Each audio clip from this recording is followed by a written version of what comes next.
Deixa eu ver se o povo de Deus traga a Bíblia. Isso, chacoalhe ela comigo assim. Isso, faça uma tomada disso, cinegrafista. Olha que coisa, diga comigo: Satanás, se estiver ouvindo, cai fora, porque eu estou armado com a espada do Espírito.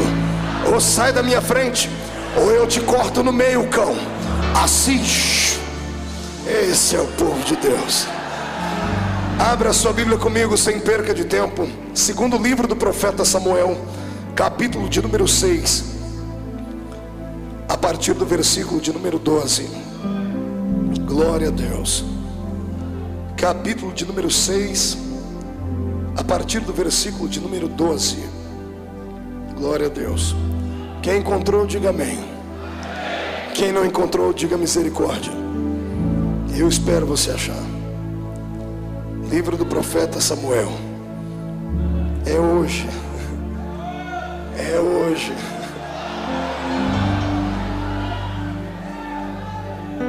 Está escrito assim: então avisaram a Davi dizendo: abençoou o Senhor a casa de Obed-edom e tudo quanto tem por amor da arca de Deus. Foi pois Davi e trouxe a arca de Deus para cima da casa de Obed-edom, à cidade de Davi, com alegria.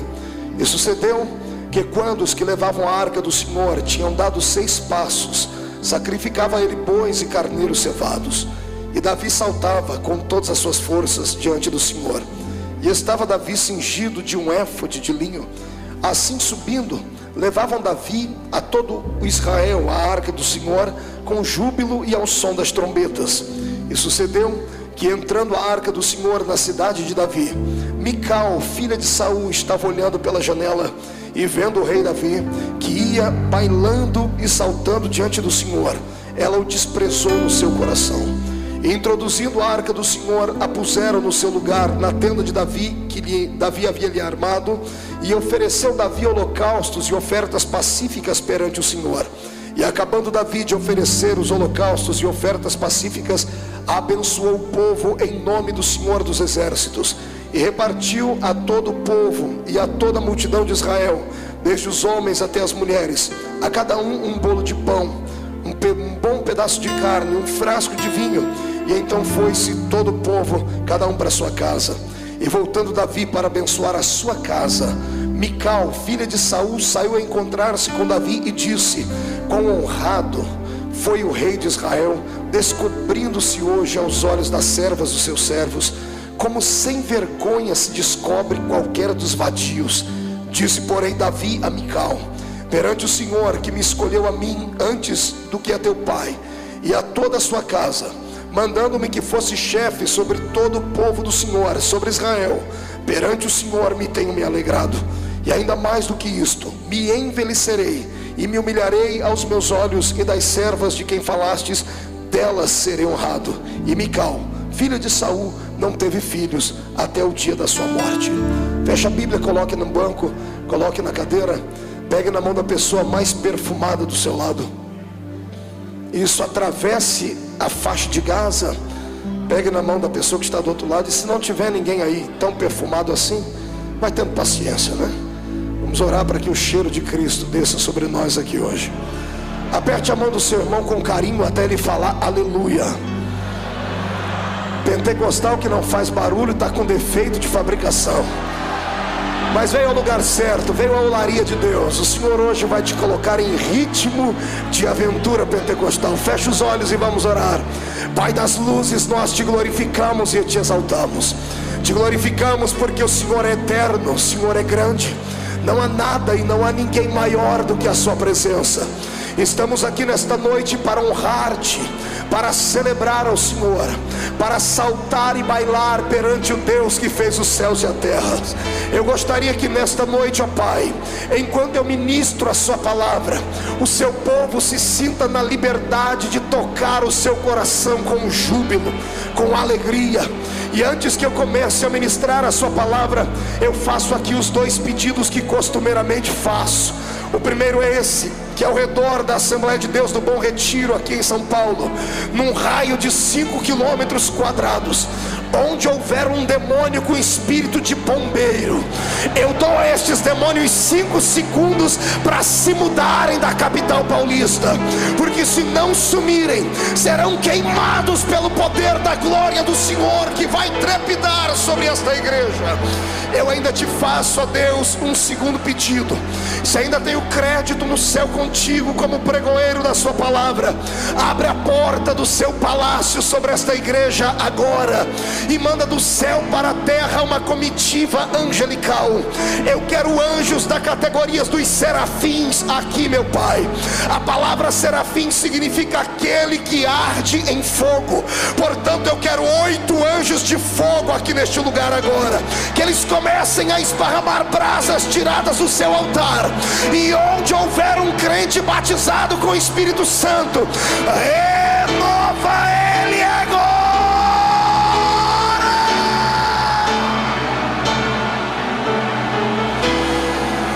Urianderei shuribikara lavakandara surekanderei biaraturia makandara maga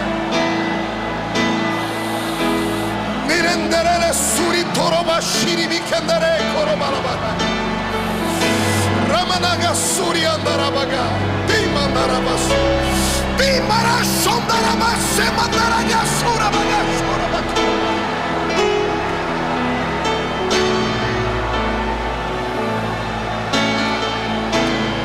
Tu não precisas da minha ajuda para nada, Senhor. Tu és onipotente. Mostra a sua onipotência a esses corações esta noite, no nome de Jesus Cristo, seu Filho amado e eterno. Amém e amém. Os que podem, levante o dedo de profeta para cima comigo.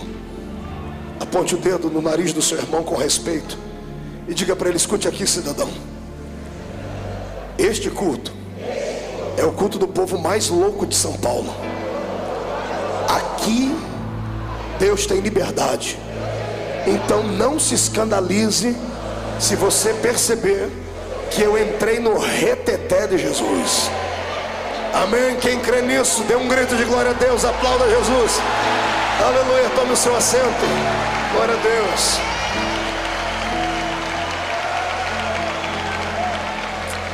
Magnífico. Aleluia. Eu não vou nem perguntar se os pentecostais chegaram, porque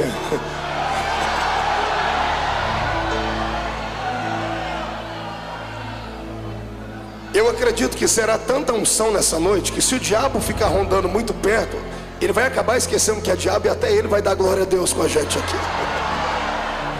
Glória a Deus.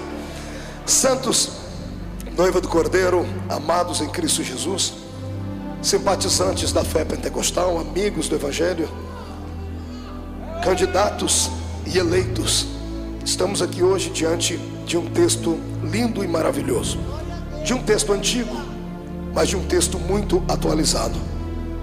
Vamos falar hoje um pouquinho acerca da intimidade que um homem chamado Davi tinha com o seu Deus.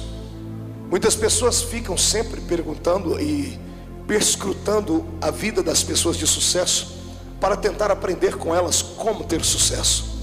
Eu vou lhe apresentar hoje não uma biografia, porque quem sou eu para aqui extinguir tudo acerca de Davi, mas eu quero falar aqui hoje para você aquilo que eu, dentro de uma visão abençoada e carismática, vejo o porquê Deus amava tanto esse rapaz.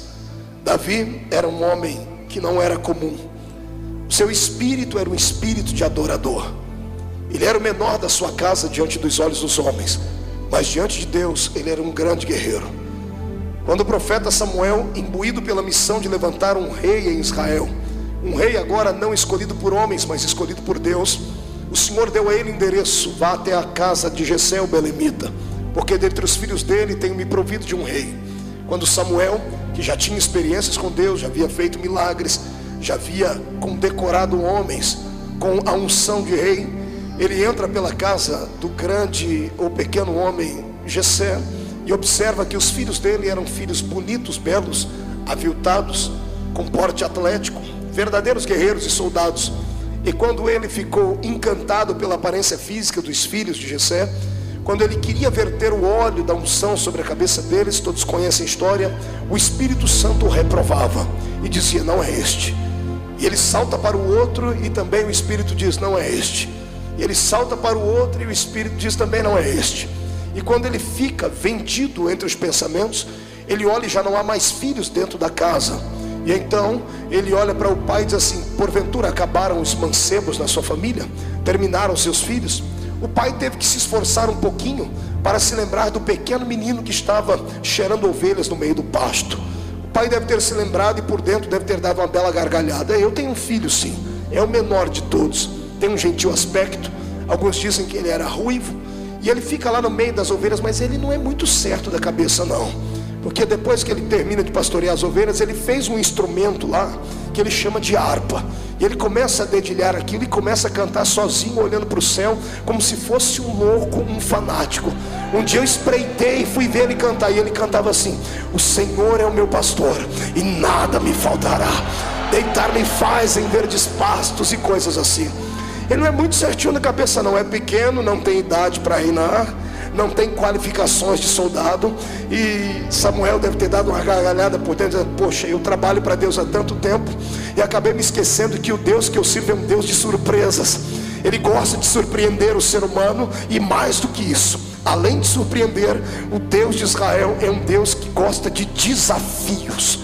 Ele está disposto a desafiar a lei da naturalidade, a lei da gravidade, a lei da psique. O meu Deus é um Deus que inverte tudo para trazer um bom senso do seu poder à terra. Então, quando Jessé manda vir o seu filho, lá vem o pequeno Davi, cheirando ovelhas. E quando Samuel olha para ele, o Espírito Santo faz acelerar o coração do profeta e diz: eis aí o homem que eu escolhi, eis aí o moço que conseguiu tocar o meu coração. Davi tinha um talento a mais do que os demais homens. Ele conseguia guardar dentro dele 2 talentos que é difícil imaginar um homem com esses 2 talentos. Ele não era apenas um poeta, ele também era um guerreiro. É difícil um guerreiro ser poeta. É aquela frase daquele filme muito antigo, né? Os brutos também amam. É muito difícil acreditar que uma pessoa que é truculenta, sanguinária, destemida, que sabe manusear uma espada, que sabe matar um inimigo e arrancar a cabeça dele, consiga depois lavar as suas mãos do sangue, pegar uma harpa e começar a cantar coisas belas como as que Davi cantava. Eu creio que era nisso que Deus se espelhava, e era isto que Deus queria. Você pode ter um espírito de guerreiro, mas o Senhor quer que a sua alma nesta noite tenha pelo menos um tom poético. Ele quer que hoje você se esqueça das suas qualidades naturais, que você esqueça o seu anel de formatura, que você esqueça até algumas das suas raízes experimentadas na fé cristã, e que você hoje dê um salto não para dentro do desconhecido, mas dê um salto para dentro do movimento do Espírito de Deus. É profundo, é majestoso, é uma viagem só de ida. Eu tenho vaticinado isto aqui durante as segundas-feiras. Se você não gosta deste movimento, se você tem dúvidas acerca dele, é melhor não ficar no nosso meio, porque assim como a frieza pega, o fogo pega mais rápido. É perigoso você sair daqui pior do que a gente. Eu conheço pessoas que entraram dentro da igreja parecendo o Alain Delon, parecendo a Gisele Bündchen, caminhando pela passarela todo equilibrado, mas depois que terminou o culto precisou de 5 pessoas para arrastar ela para dentro do carro, e ela saiu falando em línguas estranhas durante algumas horas. O meu desejo é que o Senhor incendeie esta igreja nesta noite, e que você esteja sentado não perto de um cubo de gelo humano, mas que você esteja sentado perto de uma brasa de fogo tirada do altar. Quantos aqui querem este poder? Façam barulho neste lugar. Magnífico. Pois bem, quando eu abro a minha Bíblia aqui neste livro de Samuel, no texto em apreço, eu estou diante de um texto que dá medo, diante de um texto que vai provocar emoções fortes na sua vida. Estou diante de um homem que era rei. Diga comigo, rei. Diga para o seu irmão, não era súdito. Diga, não era ralé. Diga, não era um reles mortal. Diga, não era um servo. Diga, era rei. Diga com R maiúsculo. Foi ordenado rei. Diga ao seu irmão, ordenado rei, porque o próprio Deus escolheu. Então agora prepare e aperte o cinto, porque vamos decolar aqui. Nós vamos aprender com este rei o que é que nós devemos fazer quando sentimos a presença do Todo-Poderoso. Vamos aprender com ele o que é que nós devemos expressar quando Deus está presente no ambiente. Ele lutou, ele batalhou muito para que o seu ministério fosse alicerçado, para que o seu reino fosse reconhecido. Ele enfrentou a ira de Saul. Ele enfrentou com muita maestria, com muita majestade, com muita nobreza. Ele não tocou no ungido do Senhor. Ele teve chance, ele teve oportunidade, mas ele respeitou os princípios bíblicos. Mas agora chegou a época dele reinar, e ele está com a unção de Deus sobre a vida dele. Ele vai em busca de um tesouro que há muito tempo havia sido levado embora de Israel. Ele sai em busca da arca do testemunho, ou da arca do concerto. Apenas a título de lembrança, esta arca era um objeto, era um utensílio sagrado, feito de madeira e revestido com uma pintura de ouro. Em cima dela haviam 2 querubins feitos de madeira também e pintados a ouro. A tampa desta arca chamava-se propiciatório. Isso aqui nos faz lembrar da época em que Deus arranca Israel do Egito e os leva em direção à terra prometida. No meio do caminho, Israel tinha dificuldades em adorar a Deus, porque passaram muito tempo dentro do Egito, centenas de anos, e acabaram com seu espírito acostumados a adorar um Deus que eles podiam ver. Acostumaram a adorar apenas onde tinha um lugar próprio para isso. Eles haviam se esquecido que o seu Deus era muito maior do que templos, era muito maior do que estátuas. Mas Deus entendeu isso. E quando Deus viu que eles tinham dificuldades de adorar o Senhor no meio do deserto, o Senhor chamou Moisés e disse: Moisés, vamos construir então um templo móvel. E colocou o nome nele de tabernáculo. A confecção do tabernáculo foi linda, foi majestosa. O povo participou, o povo contribuiu. É um lugar difícil de nós interpretarmos, porque cada uma das peças constituídas dentro deste tabernáculo tem um significado à luz da Bíblia Sagrada. A minha Bíblia diz que até pele de golfinhos foram usados na confecção deste santuário. Ele estava dividido em 3 partes: no átrio, lugar santo e lugar santo dos santos. No átrio era onde o sacerdote chegava diante de uma pia de bronze, e ele lavava o seu corpo, lavava suas mãos, lavava os seus pés, e partia para o lugar santo, onde ele deveria imolar um animal, o cordeiro, que significaria o perdão para o pecado de todo o povo. Uma vez que ele imolava este animal, ele atravessava então o véu do templo, trazendo na sua mão a marca do sangue deste cordeiro, e a sua roupa. Isso acontecia só uma vez por ano. Só uma vez por ano ele saía do lugar santo e ia ao lugar santo dos santos. Mas quando ele atravessava vestindo uma roupa de linho, de éfode de linho branco por baixo, e por cima uma túnica colorida. E nos pés da túnica, no rodapés da túnica, haviam romãs e campainhas que chacoalhavam e sibilavam conforme o sacerdote ia andando.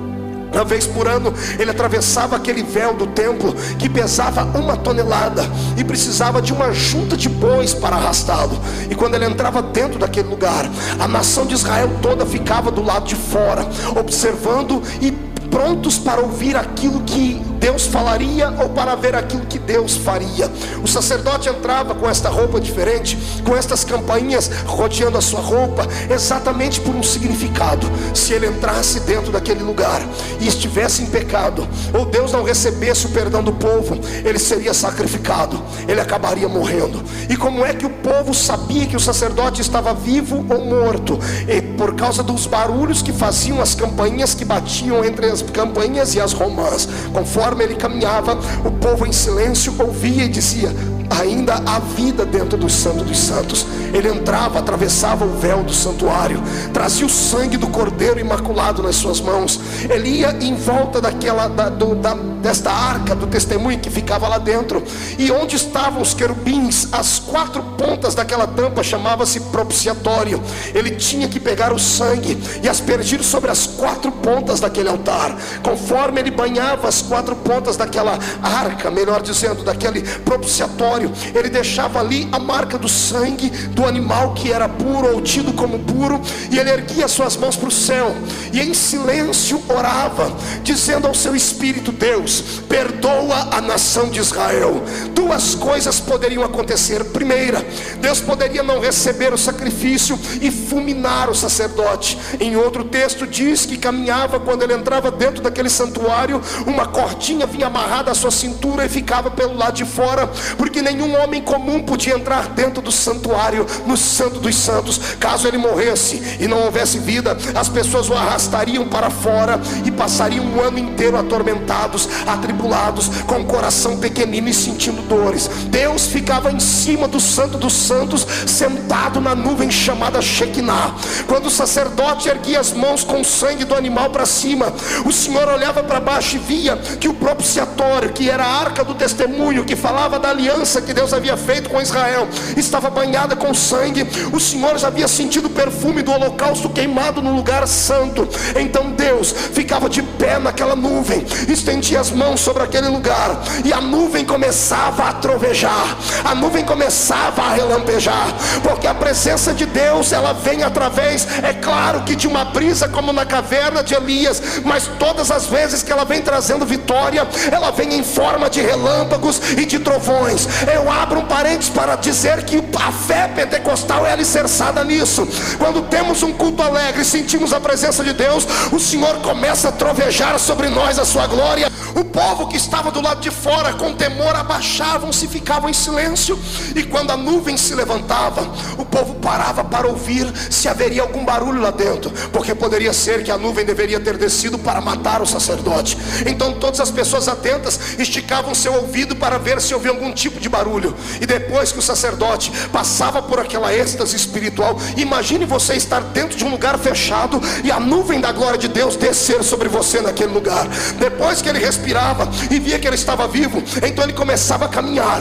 Cada vez que ele dava um passo, as campainhas iam batendo naquelas romãs que estavam no pé. Cada vez que fazia um barulho, um judeu do lado de fora dizia assim: eu estou ouvindo barulho. E o povo parava para ouvir. Eu também, eu estou ouvindo barulho. Mais de 2.710.000 judeus do lado de fora esperando perdão. Quando a notícia esparramava, 2.700.000 pessoas gritavam: o sacerdote está vivo, porque ouvimos o seu barulho. O sacerdote está vivo, é sinal de que o Senhor nos perdoou. O sacerdote saía cambaleando daquele lugar por causa da glória do Senhor, atravessava o lugar santo dos santos, passava pelo lugar santo, ia até o átrio, e quando chegava na porta do átrio, ele estendia as mãos ensanguentadas ainda e dizia: paz e perdão sobre Israel. A história dos judeus diz que quem estava doente era curado, quem estava triste se alegrava, e haveria um ano de prosperidade naquele lugar. Quando eu falo dessas coisas, eu traço aqui um paralelo com a minha vida e a sua. A minha Bíblia diz no livro de Apocalipse que tanto eu quanto você somos sacerdotes do Rei Jesus. Se há sacerdote aqui, eu quero convocar estes sacerdotes para ver se há barulho na vida dele.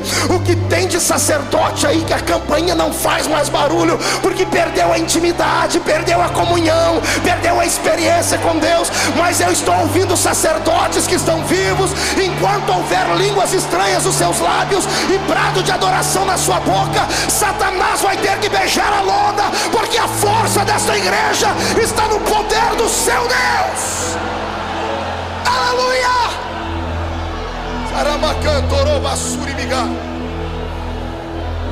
Esta arca era reverenciada, era respeitada, porque dentro dela iam 3 utensílios sagrados reconhecidos, e o quarto eu recebi por revelação. 3 utensílios reconhecidos: as tábuas da lei, a vara de Arão que havia florescido e o maná. Mas o maná era colocado dentro de um pote de ouro. Quase ninguém fala sobre a explicação do pote de ouro. Quando esta arca estava dentro de Israel, trazia uma segurança para todo o povo, dizendo: se a arca está presente, o Deus da arca também está. Se o Deus da arca está presente, a lei é verdadeira. Se o Deus da arca está presente, a vara de Arão que floresceu trazendo a simplicidade do sacerdócio é real. Se a arca está presente, o maná, que fala do alimento que sai da boca de Deus para o seu povo, também é real. Mas quando Davi cercou Israel para ser o seu rei, a minha Bíblia diz que a arca estava fora de lá. A arca havia sido roubada. Toda vez que um líder peca contra Deus, a arca pagava o preço por isso. Todas as vezes que um homem deixava de fazer aquilo que Deus queria que fizesse e partisse para fases de promiscuidade, deixavam de adorar a Deus na simplicidade. Todas as vezes que um sacerdote transformava o seu ministério em profissão, esta arca era arrancada de Israel. Parece que Deus estava dizendo a eles assim: olha, esta arca, já que vocês só conseguem adorar um Deus que vocês suponham ver ou entender, se esta arca fala da minha presença, cada vez que fizerem uma coisa errada, eu permito que esta arca vai sair de perto de vocês. E esta arca saiu de lá. Quando a arca foi embora, Israel batia no peito e gritava dizendo: se a arca foi embora as tábuas da lei. E as tábuas da lei falam das doutrinas estabelecidas por Deus. Quando eu paro para pensar nisso aqui, o meu coração chega a ficar machucado, porque eu conheço muitas igrejas que já não tem mais o simbolismo desta arca. Eu conheço muitos crentes que estão como Israel sem a presença desta arca, porque perderam a intimidade e perderam a comunhão com Deus.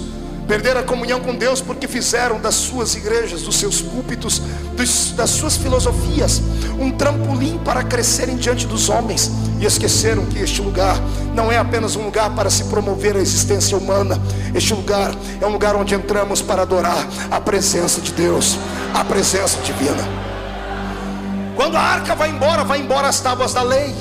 Quando as tábuas da lei vão embora, ninguém mais fala do que é verdadeiro. Não se prega mais a verdade, mas passa-se a pregar aquilo que supõe-se que é a verdade. Quando a arca vai embora e leva embora as tábuas da lei, a pregação perde o sentido, e os cultos deixam de parecer cultos de adoração a Deus para parecerem verdadeiros picadeiros, onde homens e mulheres fazem mais piada do que uma pregação ungida e verdadeira. Quando as tábuas da lei vão embora, o povo perde a noção de que só podemos adorar a um Deus, e o povo começa a adorar bezerros de ouro, começam a levantar imagens, começam a levantar ídolos. Quantas igrejas que você conhece por aí que cultos já não são mais cultos, são verdadeiros shows, onde se mostra a performance humana, onde se mostra os atributos humanos, e ninguém mais repassa esta glória para Deus. Eu quero hoje vaticinar como profeta que igreja verdadeira tem que ter a arca dentro dela.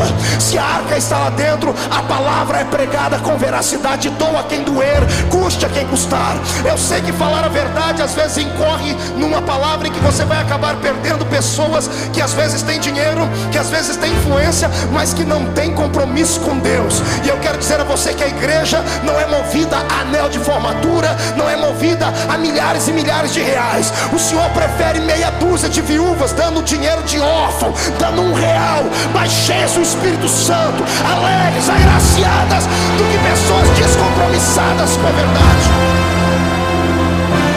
Quando a arca de Deus vai embora, o povo fica cego, deixam de adorar ao verdadeiro Deus e fazem da igreja muitas coisas que ela não é. Algumas pessoas entram na igreja e pensam que na placa lá fora está escrito assim: banco, onde você pode conseguir todas as possibilidades da sua vida. Pregam um evangelho barateado e prostituído neste planeta. Eu já vi igrejas dentro desta capital que pregam um evangelho que é vertido apenas para dinheiro. O céu deles é um céu nesta terra. Eles não conhecem a Bíblia, porque o apóstolo Pedro deixou escrito aqui que o homem que espera em Cristo só nesta vida é o mais miserável de todos os homens. Ou seja, se você serve a Deus apenas por aquilo que Ele pode te dar na terra, você é um miserável. Jesus não quer que você siga Ele por aquilo que Ele pode te dar. Ele quer que você o ama por aquilo que Ele já te deu. Ele te deu um nome escrito no céu, Ele perdoou o seu pecado, Ele trouxe assistência dentro da sua vida. Mas quando a arca vai embora, a palavra da verdade é arrancada. E o que eu quero dizer a vocês essa noite é o que o meu coração sente. 3 palavras foram arrancadas do vocabulário dos pregadores do século 21: pecado, justiça e juízo. Ninguém mais tem coragem de pregar essas coisas. Querem um evangelho light, querem um evangelho banalizado, querem um evangelho onde vale tudo, vale até homem dançar com homem, mulher com mulher. Me perdoe, eu não vim aqui massagear o seu ouvido, vim aqui como profeta para te falar que sem a presença de Deus nada funciona. Se você pode acreditar nisso, levante a mão para cima e glorifique ao Rei.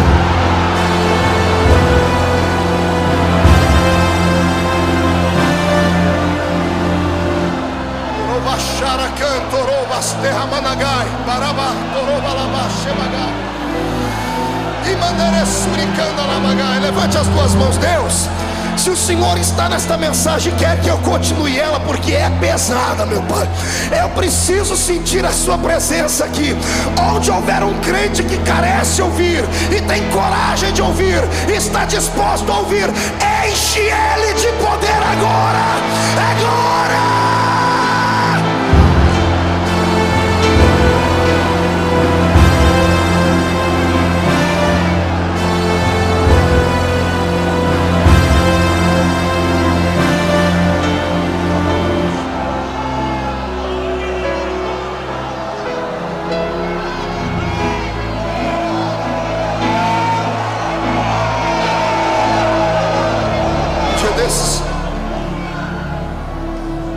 Me sentei com algumas pessoas importantes, alguns obreiros que são muito conhecidos nesse país, e eles disseram assim: Marco, você tem 31 anos de idade, o Senhor te colocou num lugar de destaque nessa nação, você tem um mundo aberto para você. Já que você conquistou tudo isso, disseram para mim, muda o seu estilo. Você já ganhou os pentecostais, conquiste as outras igrejas agora. Eu falei, de que jeito? Pregando um evangelho mais light, um evangelho açucarado, pastor Antônio Carlos. Eu falei, que evangelho é esse? Rapaz, o evangelista é bom para falar que tem anjo, tem fogo, glória. Eu olhei para o infeliz e disse assim: meu irmão, me desculpe, mas eu não sou covarde. Se você é, o problema é seu, eu não tenho medo. E olha que já ameaçaram fechar a porta para mim nesse Brasil. O cidadão fecha uma, Jesus abre 10. Eu sirvo a um Deus que está com os olhos impregnados nessa noite aqui nessa reunião. E Ele está em busca não de pregadores de fama, não de pessoas que querem os brilhos das luzes da ribalta sobre eles. O Senhor está aqui em busca de profetas, está em busca de gente que tem coragem de falar aquilo que o Senhor lhe mandar falar. Doa a quem doer, custe o que custar, porque ao final de contas o meu Deus não é frouxo. O meu Deus é um Deus que é macho. Pastor Marco, que loucura é essa? Deus é macho? A minha Bíblia diz que Jesus foi apresentado no templo no 8º dia, e a Bíblia diz que todo macho de 8 dias era apresentado no templo. Então meu Jesus é macho, e eu quero que você ouça verdades, porque Ele quer trazer algo novo para você.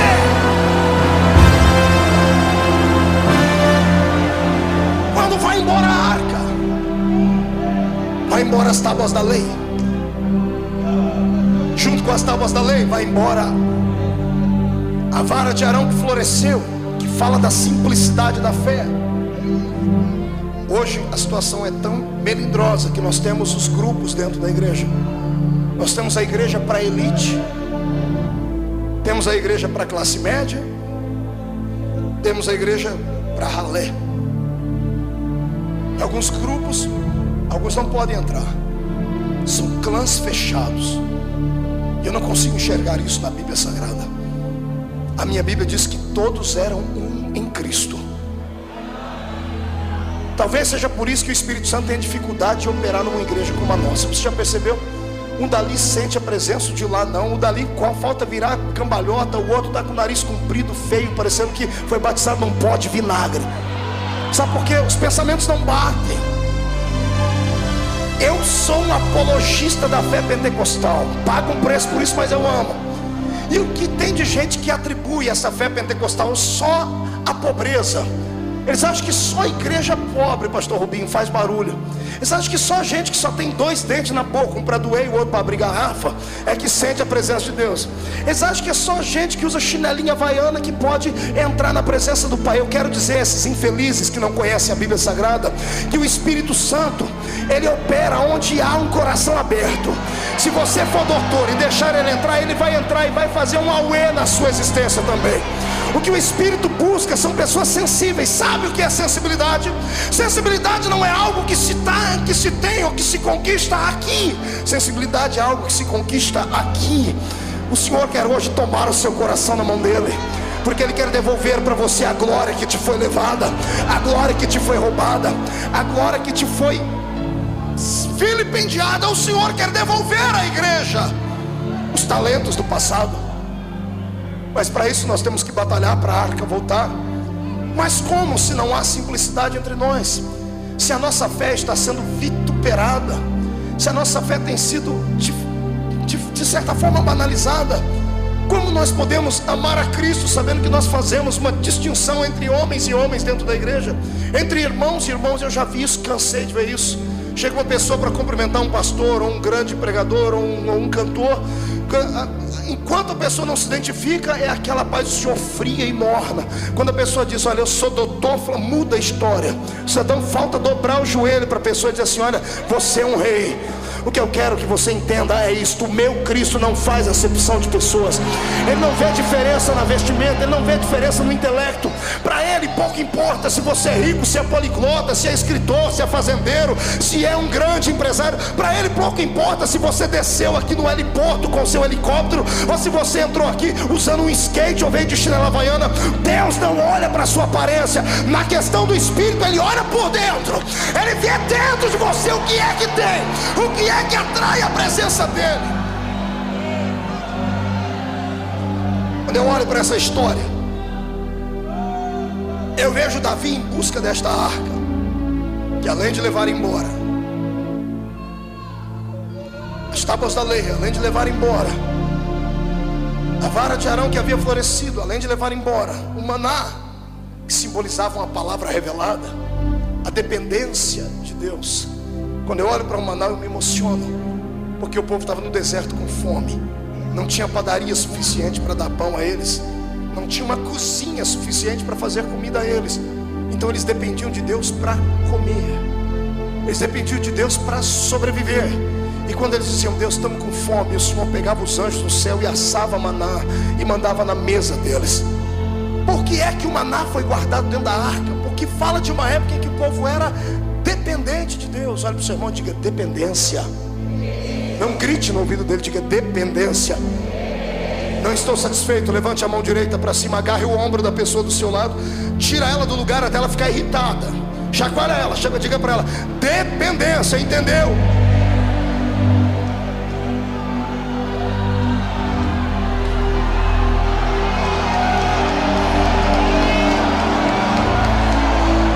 Sai da frente, Satanás, estamos em guerra.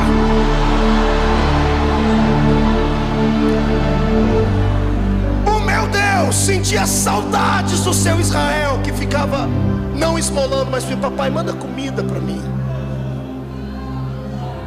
Se tem uma coisa que Deus ama e Ele é apaixonado, é por alguém que depende dele para alguma coisa, tá entendendo? Deus tem prazer em dar. O prazer de Deus é quando você acorda de manhãzinha lá, estica os braços e diz assim, dobra o joelho e diz: pai, hoje eu quero isso, quero isso, quero isso. Deus não anota, mas tem um anjo do lado dele, Deus está anotando tudo aí, porque Ele está pedindo, Ele depende de mim. Ele não pediu para o médico, não pediu para o político, não pediu para ninguém, Ele pediu para mim. É meu filho, se é meu filho eu tenho que dar, eu vou dar, eu vou abrir a porta, eu vou fazer por onde.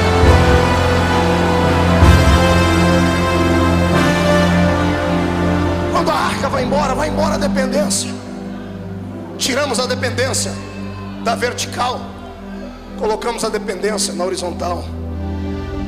O que a igreja tem apanhado nesses últimos anos, porque ela colocou na cabeça que precisa de homens, que precisa de ricos, que precisa de influência, que precisa de mídia, que precisa de políticos, que precisa disso, que precisa daquilo. Ei!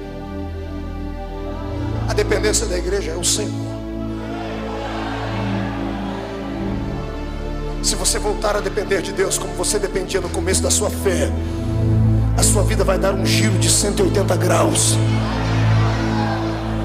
Ah, pastor, mas eu prefiro confiar nos guardas. A minha Bíblia diz que em vão vigia o atalaia, se o Senhor não guardar a casa. Eu profetizo que quando você sair daqui hoje, não sairá mais sozinho, nem acreditando na força do seu poder, não vai confiar mais em carros e em cavalos. Quando sair daqui, vai sair de mãos dadas com Deus. Ele vai ser o seu irmão mais velho, o seu pai, Quero ver qual é o demônio que vai ter coragem de entrar na sua frente e te convidar para uma batalha. Eles já estão derrotados. A partir de hoje o Senhor vai anotar o seu nome, o seu endereço, o número do seu sapato, quantos fios de cabelo você tem na cabeça. Ele vai traçar o plano do seu DNA e Ele vai dar a você aquilo que você carece e necessita, desde que você dê a Ele aquilo que Ele também carece e necessita. Pastor Marco, Deus tem carência de alguma coisa? Tem. Qual é a carência de Deus? Deus é um ser que precisa ser adorado.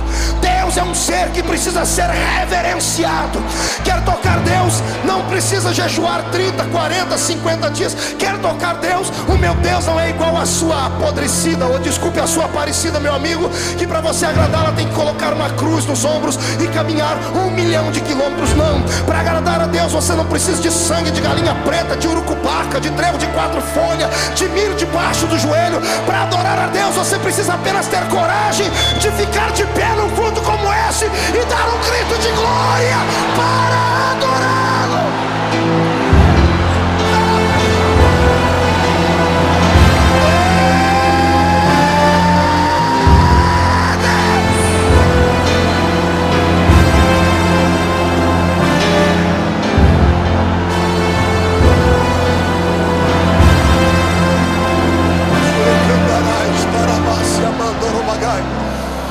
Segura um pouquinho. Sente.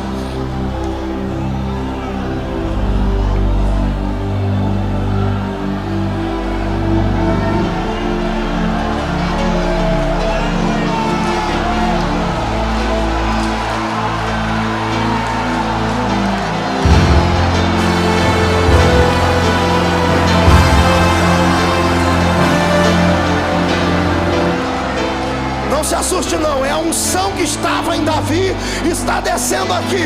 Sai da frente, Satanás, queremos adorar.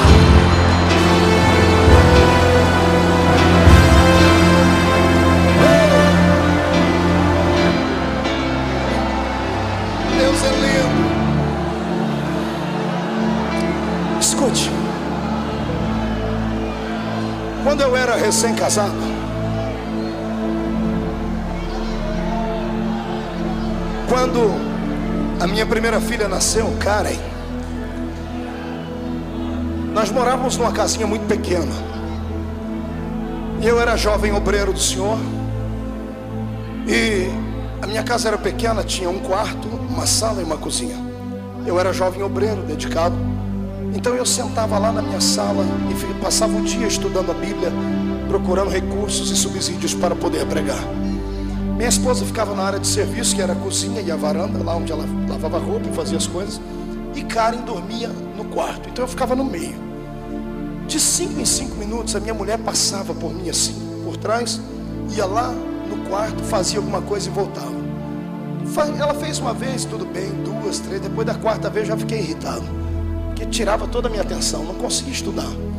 E eu já estava para perguntar a ela o que é que ela ia fazer lá dentro, mas eu fiquei quieto.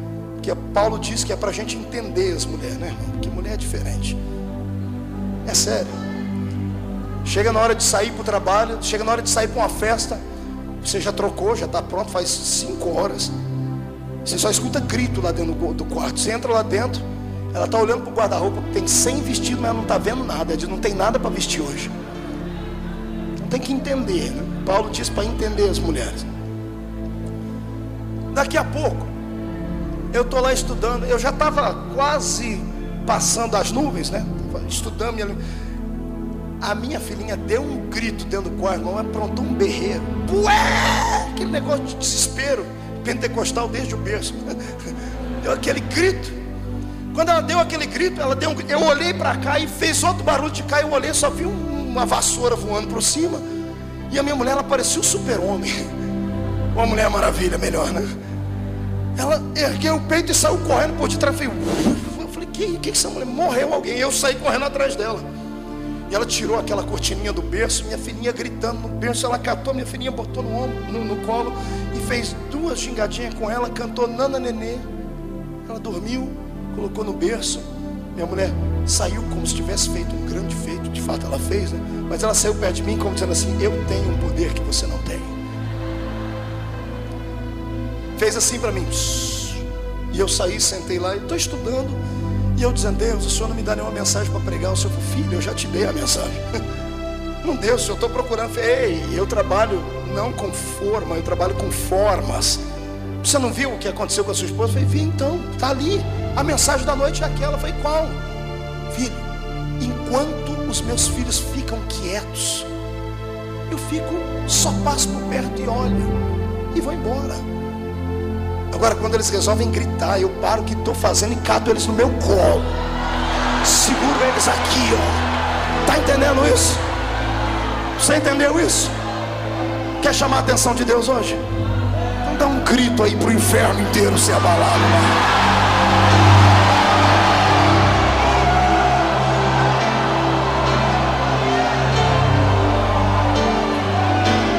Vamos para o texto.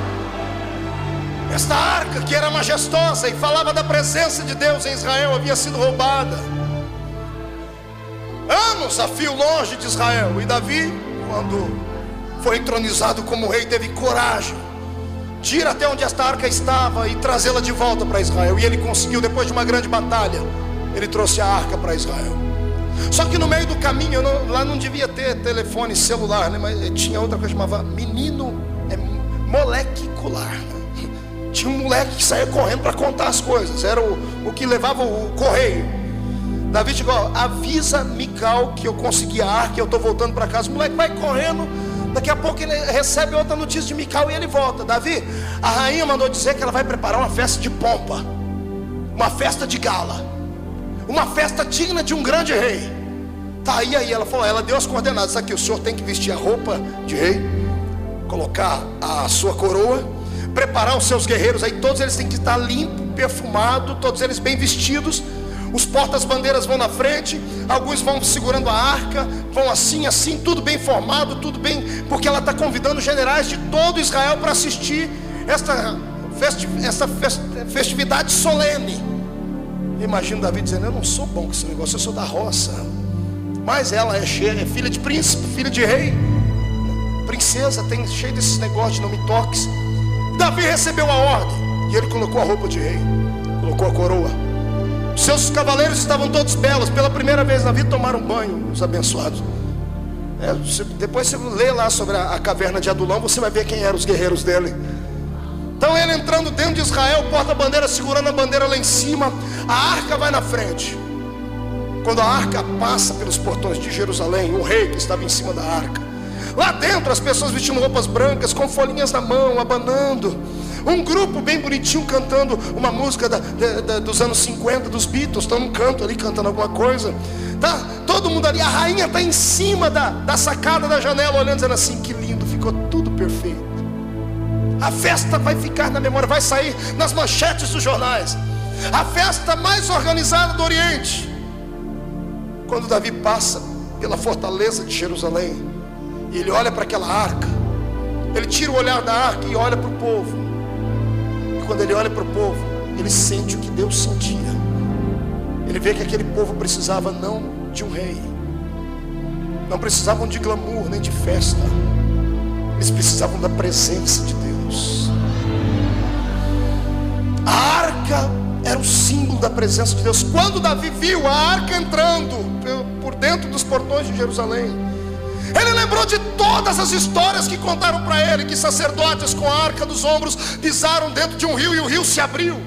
Homens com a arca na frente venceram exércitos, atravessaram grandes muralhas, eles fizeram grandes feitos. E quando ele lembra das histórias que ele ouviu acerca da arca, sabe o que o rei faz? Ele pula de cima do cavalo, ele pega a coroa e dá para alguém segurar. Ele tira a roupa de rei, a indumentária real colorida, e ele fica só com uma roupa branca de éfode, de linho. A minha Bíblia diz que ele se despiu, ele ficou quase nu. E sabe o que ele fez? Chocou, ele escandalizou. O rei, que tinha que ter postura e compostura, desce do cavalo e ele começa a correr em volta da arca. Só que ele não está correndo. A minha Bíblia diz que ele começa a bailar, ele começa a dançar. Ninguém está entendendo nada. Devia ter algum músico por lá, deve ter tirado algum tipo de música, começou a tocar algum tipo de instrumento, e Davi começa a bailar ao redor da arca. vai bailando e vai cantando: o Senhor é o meu pastor, nada me faltará. Deitar-me faz em verdes pastos, guia-me mansamente às águas tranquilas, refrigera minha alma. Ele vai dançando e vai gritando e vai tocando o coração de Deus. Eu imagino Deus se esquivando do seu trono e ficando de pé, chamando os anjos, assim: venham cá, seres angelicais. Foi para aquilo que eu fiz o ser humano, foi exatamente para aquilo que eu criei o ser humano. É por isso que aquele moço ali é um homem segundo o meu coração. Ele esqueceu a posição, que esqueceu a postura, deixou de lado o anel de formatura, deixou de lado os conhecidos, os príncipes, deixou de lado a sua majestade e enalteceu a minha majestade. Ele é rei, mas eu sou o Senhor. Eu sou o Rei dos reis e Senhor dos senhores. Sabe o que eu acho lindo? Algumas pessoas chamam de costume, eu chamo de liberdade de adoração. Em algumas igrejas não se pode bater palma, não se tem o costume de adorar a Deus de pé. Quando eu vejo a multidão aqui ficar de pé, eu sinto que são homens e mulheres sensíveis. Qual é o ser humano que tem a sua inteligência aguçada, que percebe que o rei está passando e vai ficar sentado para ver? Todas as vezes que um rei chega no ambiente, os súditos ou ficam de pé ou se jogam de joelho no chão, mas eles têm atitude de adorador.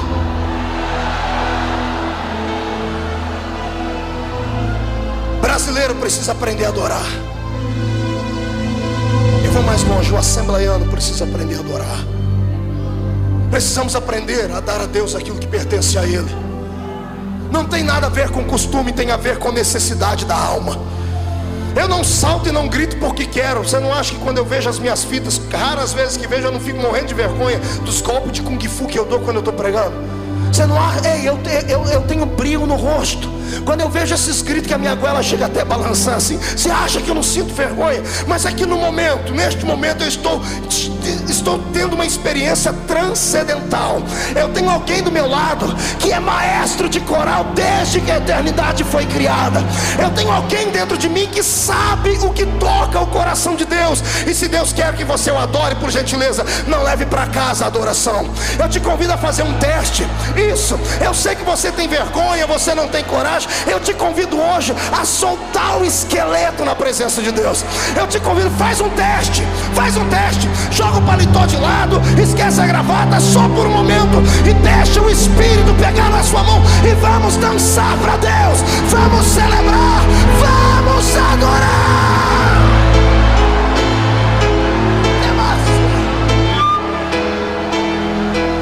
Você não sabe o que você perde quando está no culto e fica em silêncio por muito tempo.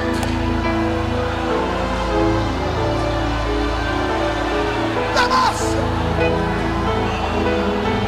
Ei, olhe para cá. Não estou dizendo que o culto não tem que ser racional. Sim,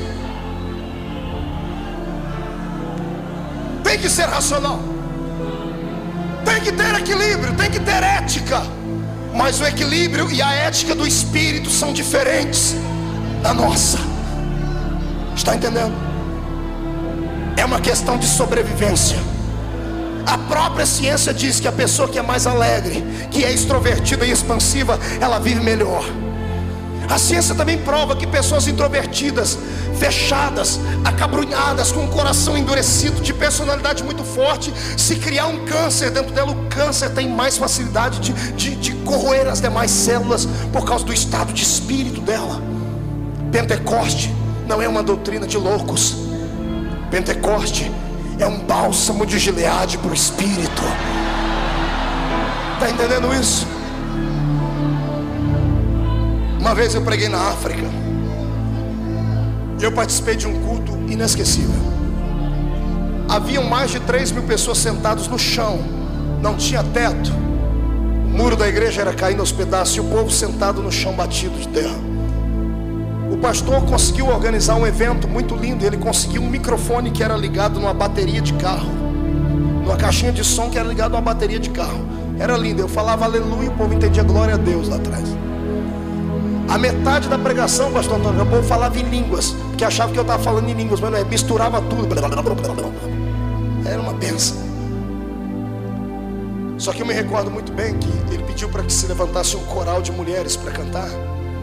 Isso foi em Viana, em Angola. Levantou um grupo de 500 mulheres. Não tinham um instrumento como esses. Veio a irmãzinha na frente, ela era maestra, maestrina, né? Chamou todo mundo e disse assim, separou as vozes. E ela pegou um ritmo na palma da mão. E os 2 primeiros bancos acompanhavam com as palmas. Os 2 bancos para trás, as 2 outras fileiras, acompanhavam no mesmo ritmo, mas com os pés. Elas batiam os pés e as mãos. E cantavam num dialeto muito deles, que eu não entendia nada aqui, mas eu entendia tudo aqui. Era lindo. Nenhuma palavra era inteligível para mim, mas o meu espírito testificava com o espírito delas aquela adoração.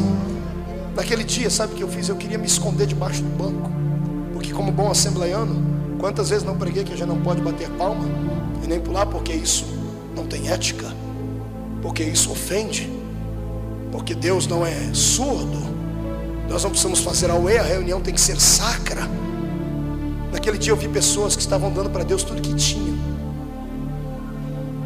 E no louvor delas era tão forte, tão poderoso, que a poeira subia da terra, porque elas batiam os pés no chão e a glória de Deus descia do céu.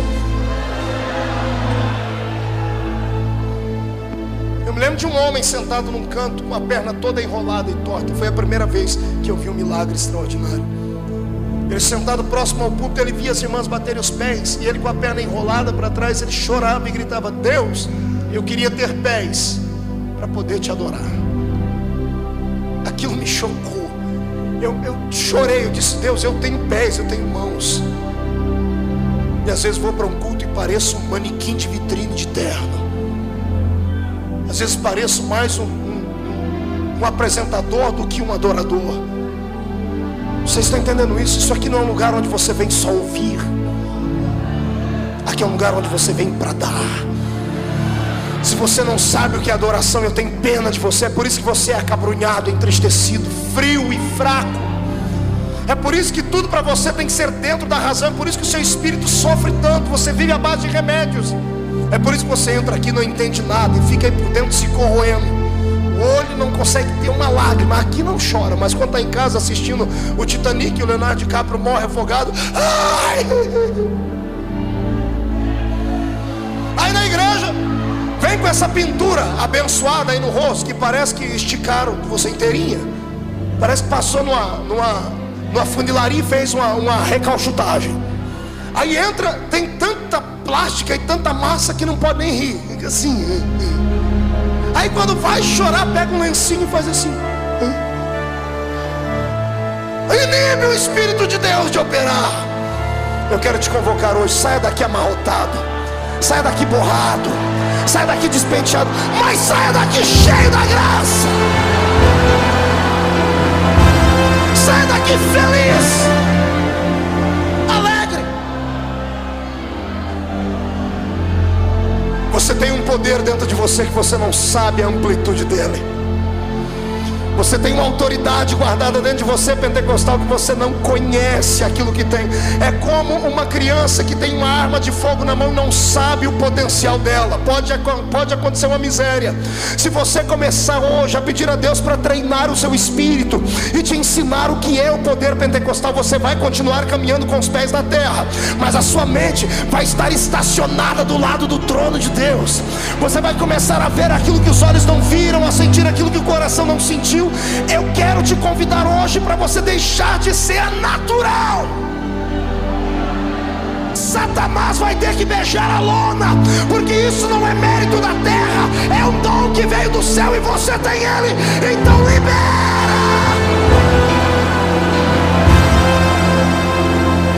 Ei, eu quero dizer a você que este poder pentecostal não pode ser comprimido. não pode ficar ajustado a questões naturais. O Espírito Santo não está sujeito a homens. Ele é Deus, na sua totalidade Ele é Deus. Se o homem acreditar, ele continua sendo Deus. Se não acreditar, Ele ainda é Deus. E quando Ele resolve soprar, e é o que está acontecendo aqui nas segundas-feiras, o Espírito resolveu soprar, e eu quero ver quem é que vai fazer o vento dele voltar para trás. Quem é que vai fazer? Ele vai continuar soprando na sua vida. Levante a mão para cima, bata no peito, bata até fazer barulho. Olha para a pessoa do lado e diga assim: eu não sei você. Diga: eu sei que é meio estranho, mas parece que é real. Diga: funcionou com aquele que está no púlpito. Diga: vai funcionar com a gente. Diga para ele: em nome de Jesus, aqui dentro de mim tem uma brasa de fogo. Diga: me ajuda a não apagá-la. Diga: Senhor, me ajuda a deixar ela acesa. Então, pelo amor de Deus, incendeia ela. Abre a sua boca, adora. Adora de pé, adora sentado, adora correndo, adora, adora, adora.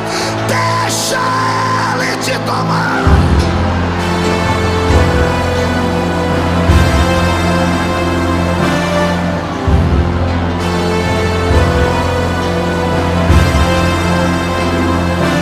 Imagem Turico Maragai Trumandereles Turi Karabashe Begesimahai Ibnendoro Vasuri Tramanara da Tergi Marashuri Bikaragai. Deus de Israel, enche esse lugar agora, meu Pai.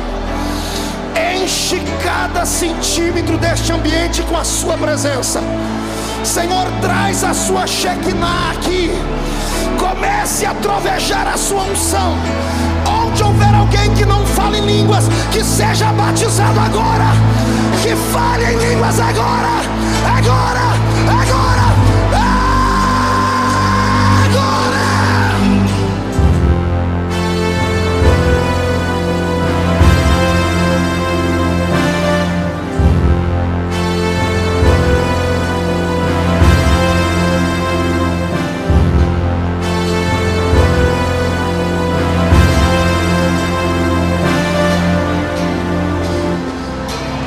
Dança, Davi. Baila, Davi. A arca está voltando, adore a dele. Sente mais um pouquinho, vou terminar.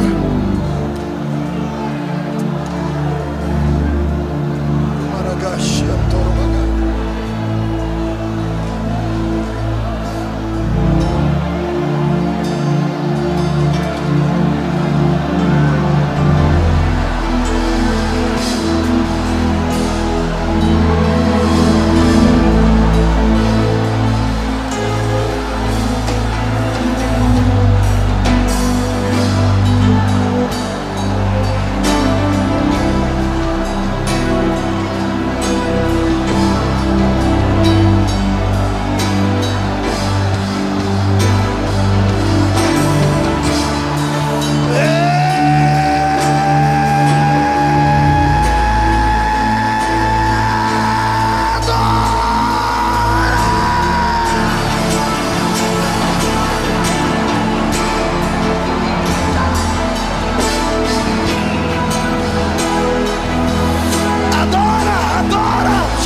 Enche esse lugar, enche, enche, enche, enche, enche. Queima com o seu poder, queima, queima, queima, mas queima agora.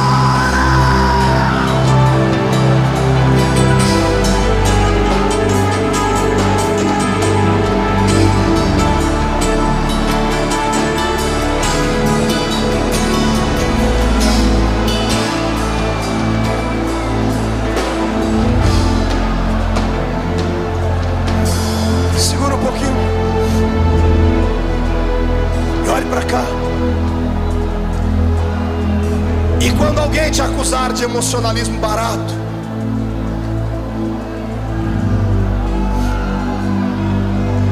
e quando alguém disser que você tem uma mente desequilibrada,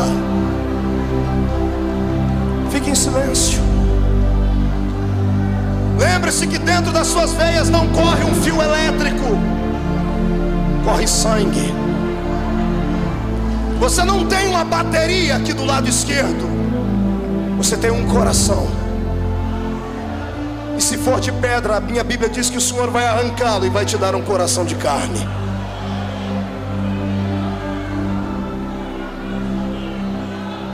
Davi dançou, Davi bailou, Davi escandalizou. E o que eu acho lindo é que os soldados dele, quando viram o líder dançando, deve ter dançado também. Eu quero que você imagine aqueles homens com aqueles peitos cabeludos, aquele queixo quadrado, com aquelas espadas na mão grandão, dançando de ciranda a cirandinha em volta da arca. Mical estava quase tendo um ataque em cima da janela. Eu tenho medo de crente que fica em cima da janela. O meu Deus não quer que ninguém fique em cima da janela. Pergunte para mim por quê. Eu não ouvi. Porque quem está em cima da janela não dá para entender se ele está dentro ou se ele está fora. Não dá para entender se ele está olhando para dentro ou se ele está olhando para fora. É um lugar duvidoso. Se você é um crente morno, a minha Bíblia diz que Jesus disse que é capaz dele te vomitar. Ou você é frio ou você é quente. Se for morno, o Senhor vai te vomitar da boca dele. Então é melhor você agora deixar incendiar, porque não dá mais para ir para casa. Se desse tempo, você iria assistir a Senhora do Destino, mas o meu Senhor resolveu mudar o seu destino nessa noite. Eu quero profetizar que o reino do poder de Deus, que é poder pentecostal, vai incendiar São Paulo.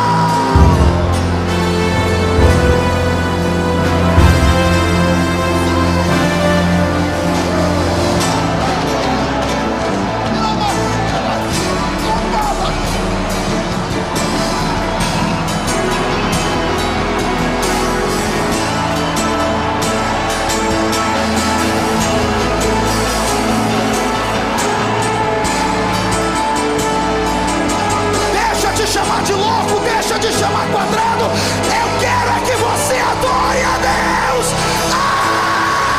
Adora.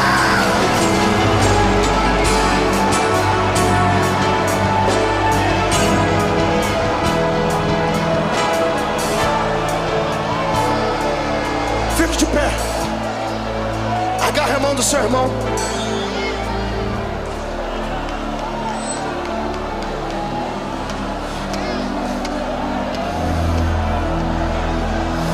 Estou sentindo cheiro de batismo com o Espírito Santo aqui. Não me pergunto o que é isso. Isso aqui é coisa minha de Jesus. Apenas creia. Estou ouvindo barulho de portas se abrindo. Portas que estavam enferrujadas estão sendo expostas à abertura nessa noite. Grilhões de religião que prendiam seu espírito vão ser quebrados. Eu quero que a sua alma toque o coração de Deus. Deixa Deus te usar. Deixa.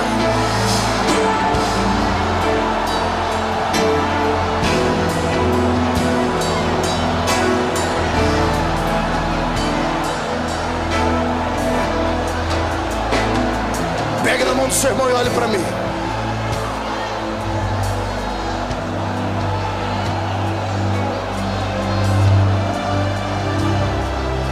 Preço para se ter essa unção, para se ter esse poder, é a rejeição.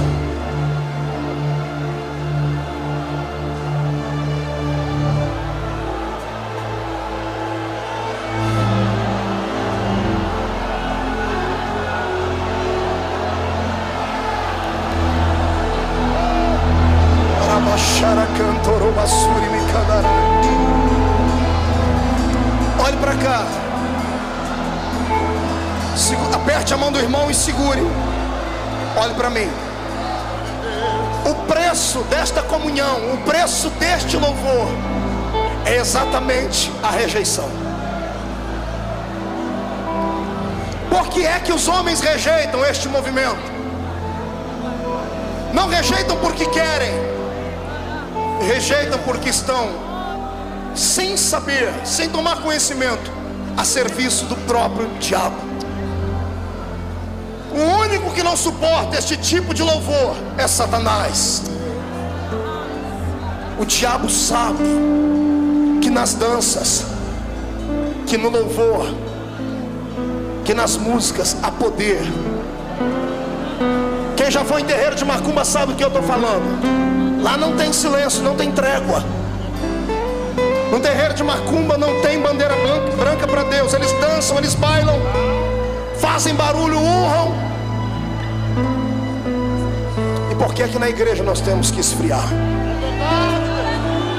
Volto a dizer, eu não quero que você seja louco, nem que as pessoas venham, não importa que as pessoas, mas eu não quero que você seja desequilibrado. Não é isso. Eu quero que você tenha mais liberdade para adorar a Deus. E fazer igual o irmãozinho da roça, que o irmão Eliseu Gomes, que é meu amigo, mora nos Estados Unidos, cantou um dia numa das suas modas de viola. Conhece a história do Bento? Bento morava na roça, ia na igreja, e ele chegava na igreja, fazia muito barulho, era muito alegre, andava de sapato furado, mas quando chegava no culto, a alegria do Senhor invadia ele e era tremendo. E o pastor na cidade ia receber uma pessoa importante na igreja, que era um médico, um advogado, sei lá. E o pastor lembrou do Bento e disse: o Bento vai escandalizar o médico, o doutor. Foi na casa do Bento antes, sentou com ele e disse: Bento, ô pastor, o senhor aqui, que alegria. E já começou a dar aqueles pipocos de glória. E o pastor disse: Bento, eu vim conversar com você. O que foi, pastor? Eu queria que você não gritasse no culto de domingo. Pastor, mas é a única coisa boa que eu faço. Bento, não faz. Mas por quê? Vai ter um médico lá, um advogado, é uma pessoa muito culta, ele pode se assustar e nunca mais voltar, e nós precisamos ganhar a alma dele.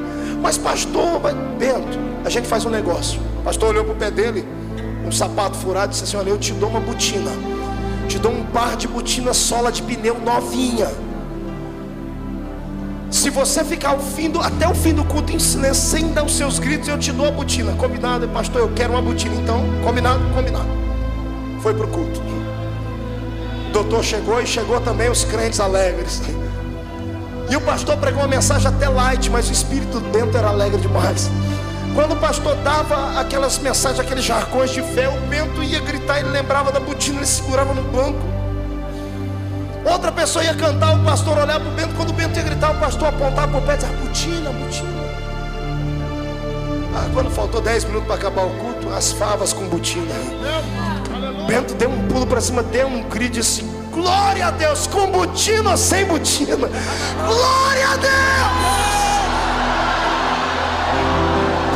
Eu quero saber quantas pessoas aqui gostariam de ser adoradores maiores do que são.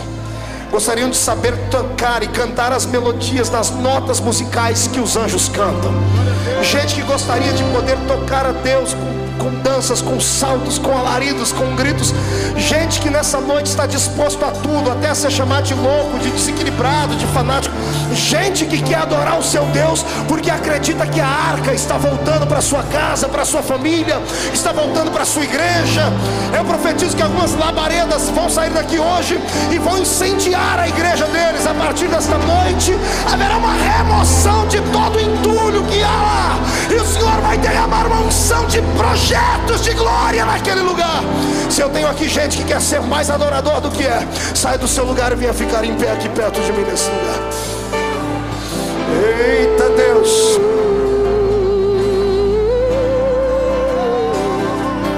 vem adorador.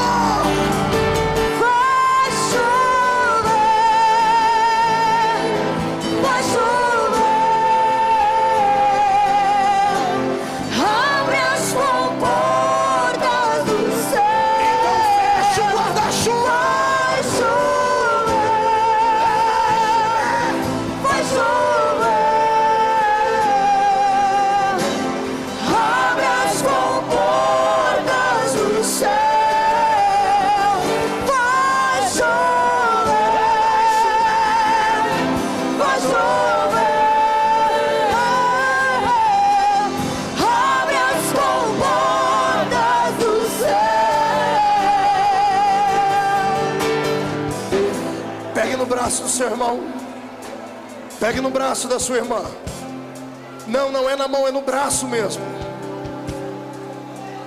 Andagasuri cantorobanai, tarabias de cavalasteria mahas. Pegue no braço deles. peça licença e agarre ele pelo braço ou ela. Pastor, não dá para ir na frente, pegue aí no braço de quem está do seu lado.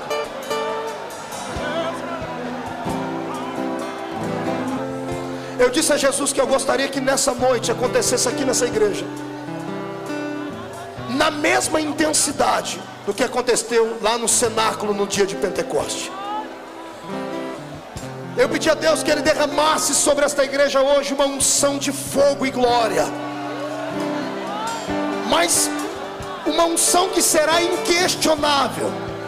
Eu pedi a Deus que pessoas sentissem tanto a presença dEle aqui hoje, que elas tivessem dificuldades de sair daqui para ir para dentro do carro delas, para você saber que esse poder é real. Ele não é natural, ele é real, ele é verdadeiro. Eu já vou avisar para ninguém se assustar. Aqueles que já falam em línguas, se preparem, porque serão impactados. Vão receber dom de orar em outros idiomas. Aqueles que não são batizados com o Espírito Santo serão batizados. Aqueles que têm mais sensibilidade serão arrebatados. Deus, ore comigo e diga assim: Deus, eu preciso descobrir os segredos e os mistérios da adoração. Eu já sei que eu nasci para isso, e eu sei que existem algumas pessoas que são mais sensíveis, que conseguem te tocar de uma maneira diferente, como Davi. E eu quero hoje que o Espírito que operava em Davi não encontre barreiras para operar em mim. Espírito Santo, Espírito Santo, eu quero hoje sentir uma unção concreta, pesada. Eu quero que o meu corpo reaja. Eu quero sentir a sua presença como eu nunca antes senti. O quanto for possível, um ser humano sentir a presença de Deus. Eu me candidato agora. Eu te desafio a soprar sobre mim o vento do Pentecoste. Mas não sopra uma brisa, sopra um furacão. E não importa se eu vou pular, se eu vou gritar, se eu vou ser arrebatado, se eu vou profetizar, não importa. Eu só vou ficar satisfeito se eu sentir a sua presença aqui. Como profeta de Deus desta noite, eu profetizo agora que as comportas do céu estão escancaradas sobre a Assembleia de Deus do Bom Retiro.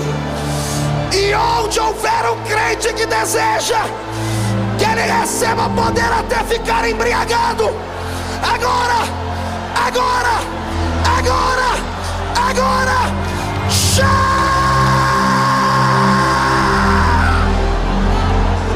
levante as duas mãos lá em cima, escolhe uma pessoa e olhe nos olhos dela.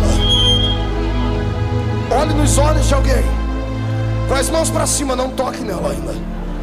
Levante bem alto, chacoalhe a sua mão. Olhe para o seu irmão e diga: sabe o que é isso? Prenúncio do movimento do Espírito de Deus. Diga: eu creio que o que eu senti aqui foi aquilo que os apóstolos sentiram no dia de Pentecoste. E eu vou repartir contigo, porque eu creio na transferência de unção. Levante as mãos. Eu quero uma unção de operação de maravilhas nas palmas das mãos erguidas, Papai do céu. Onde eles colocarem a mão deles agora, o Senhor vai operar com milagres e sinais. Abrace alguém que está na sua frente. Abrace ele, abrace ela. Abrace. Diga para ele: seja cheio do poder. Aleluia. Além do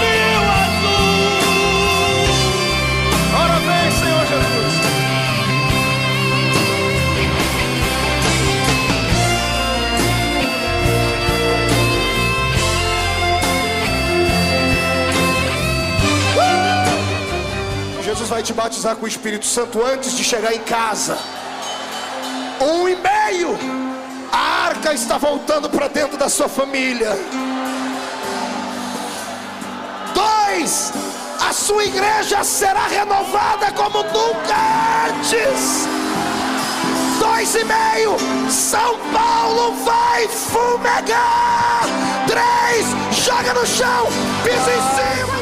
Nunca mais, Nunca mais. morte, choro, tristeza e dor. Nunca mais, Nunca mais. nunca mais, Nunca mais. morte, choro, tristeza e dor. Nunca mais, nunca mais.